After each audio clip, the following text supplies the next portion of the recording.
Hello friends, welcome to your study platform torque. मैं हूं इस चैनल का होस्ट और आपका कोच ऋतिक शुक्ला। तो आइए पार्ट 2 से कंटिन्यू करते हैं।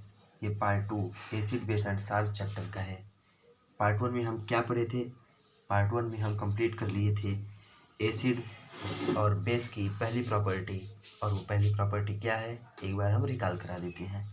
पहली प्रॉपर्टी क्या थी एसिड की कि acid react with metal to form salt and hydrogen gas, ये था।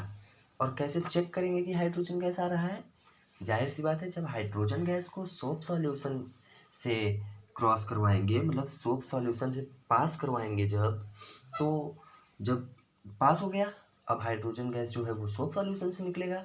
जब सोप सॉल्यूशन से निकलेगा, जब सोप सॉल्यूशन के पास कैंडल ले जाएंगे। कैसी कैंडल? जो जलती रहे, बुझी हुई ना ले जाइएगा। जलती हुई कैंडल ले जाएंगे तो पॉप साउंड आएगा। पॉप साउंड का मतलब क्या होता है? ब्लिस्टर साउंड, मतलब कुछ पार्ट साउंड करके, चार्ट साउंड करके, कुछ इस तरह का। तो आइए शुरू करते हैं। और ऐसे ही बेस का भी था, तो बेस का भी मैंने आपको बताया था। बेस में क्या था कि जब आप जैसे बेस को कुछ ही मेटल के साथ, ये बात एकदम ध्यान रखिएगा, सब मेटल के साथ नहीं, बेस को कुछ ही मेटल के साथ जब रिएक्ट करवाते हैं तो वो सॉल्ट बनाता है और हाइड्रोजन गैस बनाता है। अब देखिए, अब आपको ये पढ़ना है कि जो एसिड होता है वो मेटल कार्बोनेट के साथ कैसे रिएक्ट होता है, और बेस जो होता है वो मेटल कार्बोनेट के साथ कैसे रिएक्ट होता है। और क्या पढ़ना है? एसिड मेटल हाइड्रोजन कार्बोनेट के साथ कैसे रिएक्ट होता है। और ये भी पढ़ना है कि बेस जो होता है वो मेटल हाइड्रोजन कार्बोनेट के साथ कैसे रिएक्ट होता है। So let get start. तो चलिए, सबसे पहले मैं आपको एक चीज़ बता दूं कि मेटल कार्बोनेट की पहचान कैसे करेंगे और मेटल हाइड्रोजन कार्बोनेट की पहचान कैसे करेंगे। तो क्योंकि आप इसे पहले समझिए। मेटल कार्बोनेट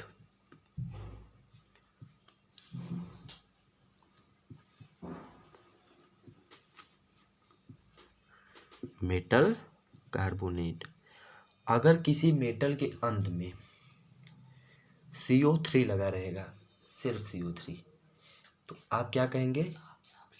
ये मेटल कार्बोनेट है। क्या कहेंगे? मेटल कार्बोनेट है। अगर किसी मेटल के अंत में CO3 लगा रहे, क्या लगा रहे? CO3, ध्यान से समझिएगा। अगर किसी की मेटल के अंत में CO3 लगा रहे तो उसे मेटल कार्बोनेट बोलते हैं। फॉर एग्जाम्पल, जैसे पहले ये बता दूं कि मेटल और क्या होता है? CO3, ये मेटल कार्बोनेट की पहचान है। अब देखिए, फॉर एग्जाम्पल ले लीजिए। एग्जाम्पल Ca, कैल्शियम आप जानते हैं मेटल है, नहीं भी जानते होंगे तो जान लीजिए कैल्शियम मेटल है। इसके बारे में पूरी जानकारी आपको इसी चैनल पे metal and non metal chapter में मिल जाएगी। Ca मेटल है, जब इसमें CO3 लग गया तो Ca का क्या नाम था? कैल्शियम ना, CaLCium, कैल्शियम था। और जब इसमें CO3 लग गया तो इसका पूरा नाम हो गया कार्बोनेट, भी जोड़ दीजिए तो पूरा नाम क्या हो गया? Calcium carbonate. समझ में आ गया? CO3 का मतलब क्या? Metal. Yes, you are right, CO3 का मतलब होता है मेटल। आइए, अब कार्बोनेट के बारे में तो समझ लिए, मेटल कार्बोनेट के बारे में भी समझ लिए, अब मेटल हाइड्रोजन कार्बोनेट के बारे में समझते हैं।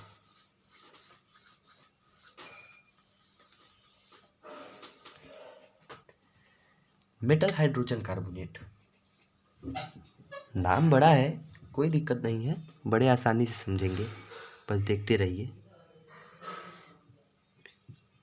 Metal hydrogen carbonate. देखिए, कार्बोनेट आपने पढ़ा, कार्बोनेट के पहले H लगा दीजिए, बस कुछ नहीं करना है। कार्बोनेट के पहले आप H लगा दीजिए, खत्म। कैसे, नहीं समझ में आया होगा, मैं बता रहा हूँ। मेटल लिखे, मेटल लिखे, H लगा दीजिए, और कार्बोनेट का क्या था, हाँ हाँ हाँ बोलिए बोलिए बोलिए, यस CO3 ही था ये। बस देखिए हाइड्रोजन कार्बोनेट, देखिए मेटल आपने ऐसे लिख दिया यहाँ पे मेटल, और जो ये हाइड्रोजन कार्बोनेट है ना,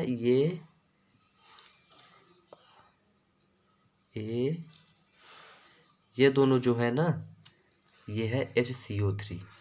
नहीं समझे होंगे, आइए एग्जाम्पल से समझाते हैं। एग्जाम्पल, मेटल कौन सा ले लें, चलिए कैल्शियम ही ले रहे हैं, तो मेटल यहाँ पे ले रहे हैं कैल्शियम, HCO3 लगा दीजिए बस। तो ये क्या हो गया, मेटल हाइड्रोजन कार्बोनेट। तो मेटल कौन सा है, कैल्शियम ना, तो लिख दीजिए कैल्शियम,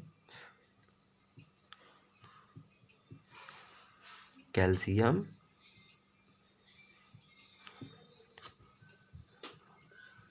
हाइड्रोजन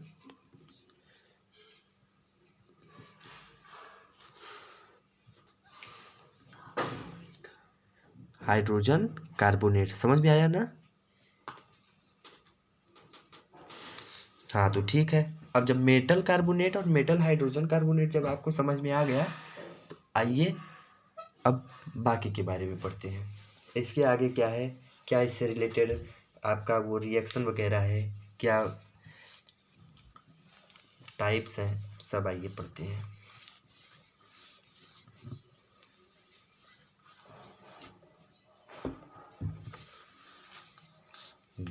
तो इस पर नज़र डालिए आप। 2.1.3 sorry, how do metal carbonate and metal hydrocarbonate react with acid. अब देखिए यहाँ पे आपको एसिड से कैसे metal carbonate and metal hydrogen carbonate react होते हैं। अब देखिए जब मैं मेटल कार्बोनेट और मेटल हाइड्रोजन कार्बोनेट के बारे में आपको बता दिया, तो आपके दिमाग में तुरंत क्लिक करना चाहिए कि मेटल कार्बोनेट क्या होता है और हाइड्रोजन कार्बोनेट क्या होता है मेटल का। तो आइए शुरू करते हैं। पहले देखिए आप एक्टिविटी 2.5 है। हाँ एक चीज़ और बता दे रहा हूँ, एक्टिविटी से जो इधर उधर के क्वेश्चन आते हैं उसके चक्कर में आप अभी ना पढ़िए, अभी आप पढ़िए, और अगर वो क्वेश्चन चाहिए तो इसी चैनल पे सब मिलेगा। पहले आप एक बार कॉन्सेप्ट क्लियर करिए, क्वेश्चन सीरीज में क्वेश्चन भी वो मिल जाएगा। बस कंटिन्यूटी बनाए रहिए, तो आपका कुछ बिगड़ेगा नहीं। यहाँ से यहाँ आए हैं 100% लेके जाएंगे। तो शुरू करते हैं। Activity 2.5, take 2 test tube. 2 test tube लेने को बोला है। जैसा कि आप देख सकते हैं ये छोटा वाला टेस्ट ट्यूब है और ये बड़ा वाला टेस्ट ट्यूब है। क्या कह रहा है, label them A and B। तो एक को टेस्ट ट्यूब ए मान लीजिए, जैसे ये देखिए यहाँ पे ए लेबल कर लिया है, और इसे बी मान लीजिए। फिर क्या बोला है, take about 0.5 gram of sodium carbonate in test tube A. Sodium carbonate, यहाँ पे देखिए सोडियम कार्बोनेट लिया है, मैंने आपको कैल्शियम कार्बोनेट से बताया था, कोई दिक्कत नहीं है, ये भी मेटल है, सोडियम भी मेटल है, कैल्शियम भी मेटल है, तो यहाँ पे सोडियम कार्बोनेट ले लिया है। तो क्या बोला है, 0.5 ग्राम यहाँ सोडियम कार्बोनेट ले लीजिए। देखिए ये ग्राम और क्वांटिटी उनटी तक याद रखने की ज़रूरत नहीं है ना, ये क्वेश्चन में कभी आता है।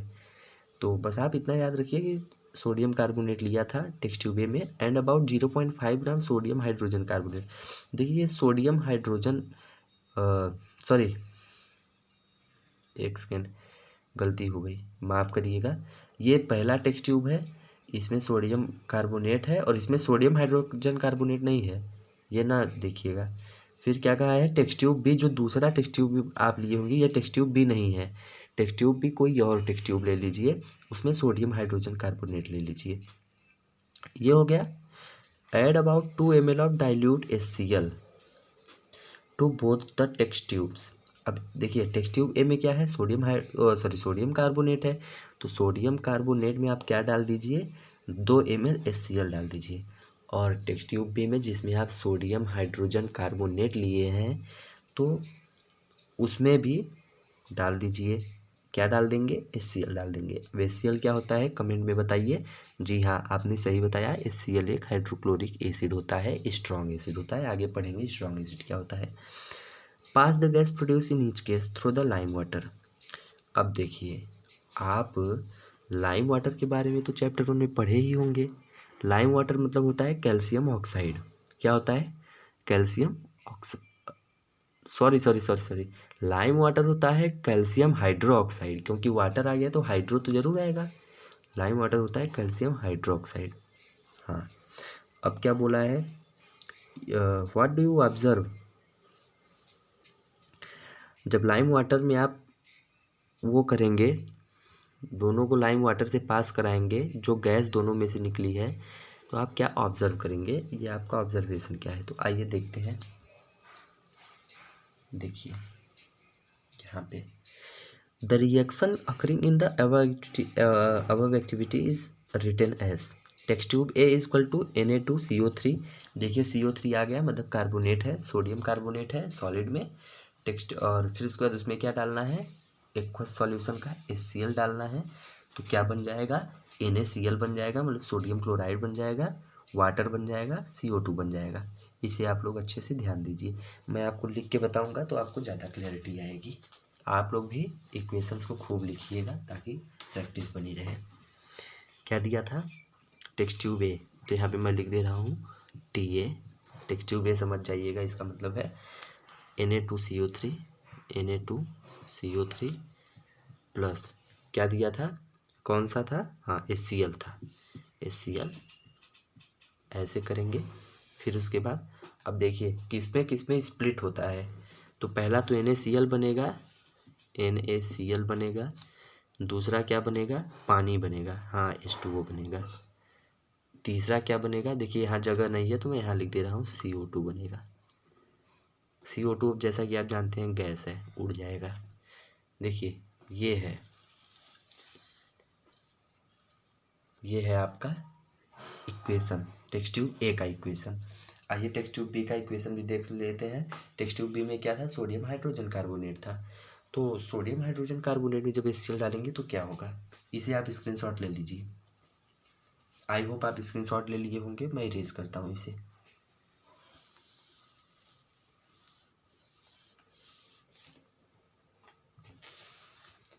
सोडियम हाइड्रोजन कार्बोनेट, तो सोडियम मान लीजिए लिख दिए, अब तो मेटल हो गया।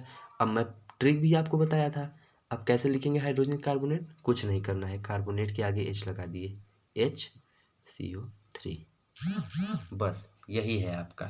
अब देखिए जब इसमें आप HCl डालेंगे, HCl, तो आपका क्या बनेगा, NaCl पहला तो बनेगा ही, NaCl, दूसरा क्या बनेगा, H2O बनेगा, तीसरा क्या बनेगा, तीसरा मैं यहाँ पे लिख देता हूँ क्योंकि वहाँ दिख नहीं रहा है, यहाँ बनेगा CO2 बनेगा, जो कि उड़ जाएगा। अब आप लोग कुछ नोटिस कर रहे हैं कि मुझे ही बताना पड़ेगा, आई होप कि कर रहे हैं आप लोग, फिर भी मैं एक बार बता देता हूँ नोटिस करने वाली बात यहाँ क्या है। जब आपने सोडियम कार्बोनेट का किया, मैं लिख के दिखा रहा हूँ आपको, NaCO3 plus HCl, NaCl, H2O, CO2। अच्छा अब आप लोग देखिए, इस पर मत ध्यान दीजिए, H पर मत ध्यान दीजिए कि इसमें H है इसमें नहीं, बाकी सब सेम है क्या, हाँ जल्दी बताइए। आई होप आप लोगों ने ये चेक कर लिया होगा, हाँ बाकी सब सेम है। तो एक चीज़ जान लीजिए, एसिड जब मेटल कार्बोनेट से और मेटल हाइड्रोजन कार्बोनेट से रिएक्ट करता है तो ऑलवेज NaCl जो कि सॉल्ट है, तो ऑलवेज क्या बनाता है, सॉल्ट बनाता है, वाटर बनाता है, CO2 बनाता है। क्या बनाता है, एसिड जो है वो जब मेटल कार्बोनेट से और मेटल हाइड्रोजन कार्बोनेट से रिएक्ट करता है तो क्या बनाता है, सॉल्ट बनाता है, वाटर बनाता है और एक गैस बनाता है, उस गैस का क्या नाम है, CO2। अच्छा अब एक चीज़ देखिए, एक्टिविटी में आपसे बोला था कि pass the gas from lime water, इसका मतलब क्या हुआ, ऐसा क्यों बोला था, आइए देखते हैं। चैप्टर 1 में आप लोग ये पढ़े थे कि जो क्विक लाइम होता है, क्विक लाइम का फॉर्मूला अगर याद हो तो बताइए, जी हाँ, आपने सही बताया, CaO होता है। क्विक लाइम क्या होता है? CaO, QUICK, quick lime, quick lime. अब जब क्विक लाइम में आप H2O ऐड कर देते हैं, H2O, तो क्या बन जाता है? CaOH का, एक सेकेंड, जब आप H2O डाल देते हैं तो बन जाता है CaOH का होल ट्वाइस, ये बन जाता है। अच्छा, इसे क्या कहते हैं पता है? मैं बताता हूँ ना, इसीलिए तो मैं हूँ। देखिए क्या कहते हैं, इसे कहते हैं SLAKED, स्लैग्ड लाइम। और क्या कहते हैं? एक नाम और है इसका, जी, लाइम वाटर, लाइम वाटर। तो देखिए यहाँ पे आपको मैं एक बार शो भी करवा दे रहा हूँ। इस NCERT के उसमें देखिए क्या है, pass the gas produce in each gas through the lime water. Lime water के सॉल्यूशन से आपको पास करवाना है। तो आइए देखिए अब लाइम वाटर के सॉल्यूशन से पास करवाने पे क्या होता है।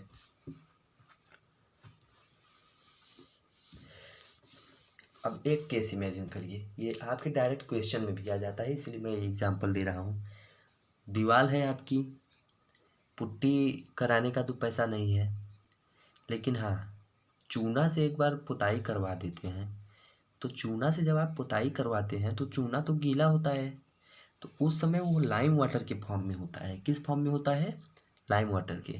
अच्छा, एक चीज़ आप लोग और कभी गौर किए होंगे, नहीं किए होंगे तो कभी करिएगा, मौका मिलेगा तो, कि जब दीवार पे जब चूना जो गीला होता है, जिसे पानी में भिगोया रहते हैं, जब उसे दीवार पे मारते हैं, मतलब ब्रश करते हैं, तो बहुत, मतलब वाइट कलर नहीं रहता, बहुत मतलब भद्दा कलर रहता है, थोड़ा गंदा गंदा कलर रहता है, वाइट कलर नहीं रहता।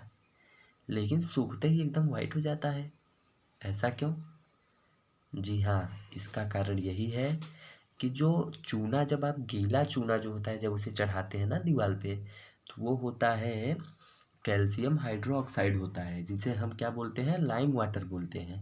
लेकिन जब वो उसी लाइम वाटर को आप दीवार पे चढ़ा देते हैं, और जब दीवार पे अब वो चढ़ गया लाइम वाटर, अब उस लाइम वाटर से जो दीवार पे चढ़ा है, जब उसे एटमॉस्फेरिक CO2, मतलब जो इस हमारे वातावरण में CO2 गैस है, जब वो रिएक्ट करती है ना, तो वो क्या, कुछ अलग कंपाउंड बना लेता है, और वो कंपाउंड होता है आपका कैल्शियम कार्बोनेट।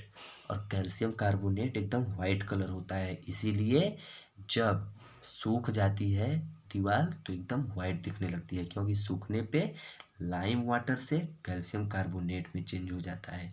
आइए इसका रिएक्शन देखते हैं।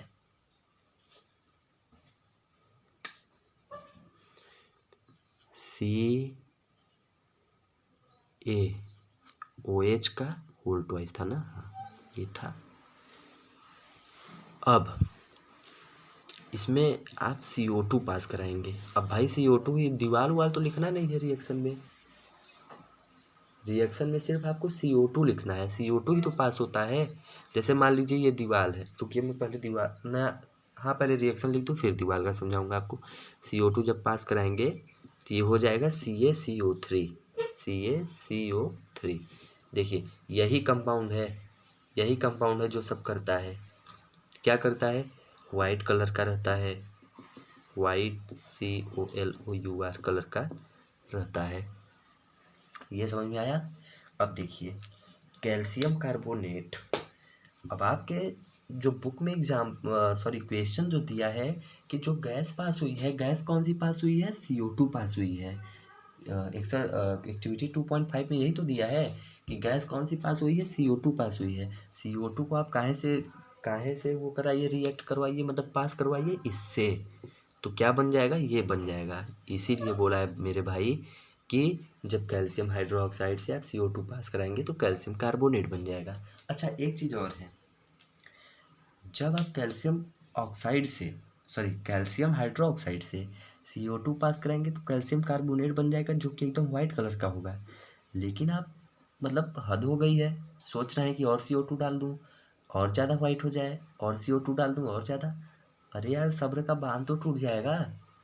एक समय ऐसा आएगा कि जब आप CO2 और डालेंगे ना तो वाइट नहीं होगा, कलर उसका वाइट से हटता चला जाएगा, मतलब वो कलर लेस होता चला जाएगा। जी हाँ, आप सही सुन रहे हैं। देखिए यहाँ पे इसे प्रेसिपिटेट भी कहते हैं। प्रेसिपिटेट क्या होता है? जो घुले ना, तो ये घुलता नहीं कभी, इस बात का ध्यान दीजिएगा। और मैं आपको दिखाता हूँ, मैं पूरा NCERT बता रहा हूँ आपको, एक चीज़ छूट नहीं रहा है, ये बात ध्यान दीजिएगा। देखिए यहाँ पे, ये यहाँ पे देखिए, the reaction occurring in the above activity is written as. Text tube A में आपका ये था, टेक्स्ट ट्यूब बी में ये था, मैंने आपको बता चुका हूँ। On passing the carbon dioxide gas evolve through lime water. देखिए, जब CO2 गैस जो लाइम वाटर जो इवॉल्व CO2 गैस है, जब उसे आप लाइम वाटर से पास करेंगे तो CaCO3 बनेगा प्लस H2O बनेगा, क्योंकि भाई H2O उड़ेगा भी तो H2O बनेगा। अब यहाँ देखिए आप, on passing excess carbon dioxide the following reaction take place.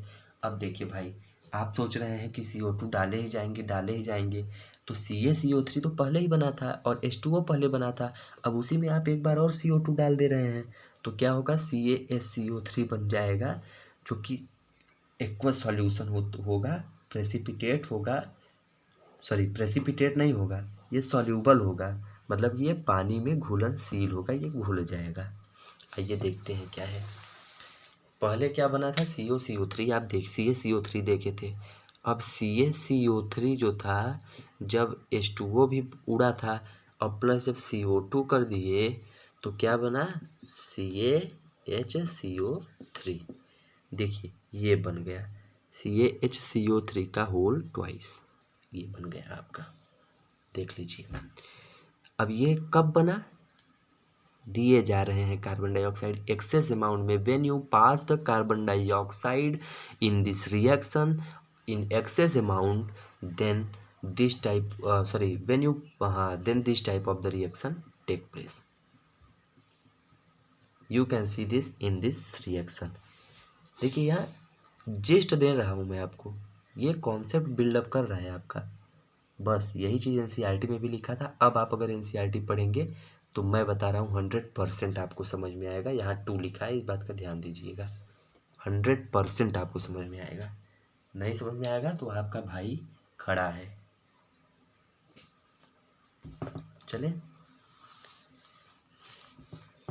आइए आगे बढ़ते हैं। Limestone, chalk and marble are different form of calcium carbonate. देखिए कैल्शियम कार्बोनेट की प्रॉपर्टी दी है। लाइमस्टोन चूना पत्थर, वही जो पत्थर जिसे पानी में डाल देते हैं पेंट करने के लिए। चाक, जिससे आपके स्कूल में, विद्यालय में या फिर किसी कॉलेज में बोर्ड पर लिखा जाता है। मार्बल, मार्बल आप लोग सब जानते हैं, पत्थर एक प्रकार का होता है। Are different form of calcium carbonate, ये सब different form of calcium carbonate होते हैं। All metal carbonate and hydrogen carbonate react with acid to give corresponding salt, carbon dioxide and water. जो मेटल कार्बोनेट होते हैं और मेटल हाइड्रोजन कार्बोनेट होते हैं, जब वो एसिड के साथ रिएक्ट होते हैं तो क्या बनता है? सॉल्ट बनता है, वाटर बनता है और CO2 बनता है। इस बात को आप ध्यान रखिएगा। पहली प्रॉपर्टी में क्या बताया था? Acid when react with metal to give salt and hydrogen gas, and when acid react with metal carbonate, it give salt, water and CO2, and when acid react with metal hydrogen carbonate, then it give salt, water and CO2.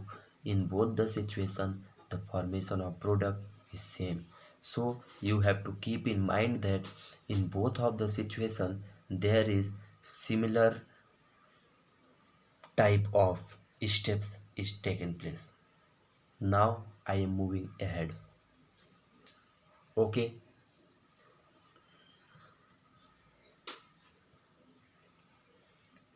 So आपको उम्मीद करता हूँ कि 2.1.3 समझ में आया होगा। अगले पार्ट में मैं आपको 2.1.4 समझाऊँगा। देखिए यहाँ पे ये उद्देश्य नहीं है कि 1 शॉट दे के आपका कम समय में कंप्लीट कराया जाए। यहाँ पे ये उद्देश्य है कि आप अभी नए आए हैं 10th में, अभी आप 10th बिगनर हैं, तो आपका कंसेप्ट बिल्डअप किया जाए। तो वन शॉट तो नहीं मिल पाएगा आपको, लेकिन हाँ टाइम लगेगा, लेकिन सीख के जाएंगे। धन्यवाद, आपका दिन मंगलमय हो। Thank you, have a nice day.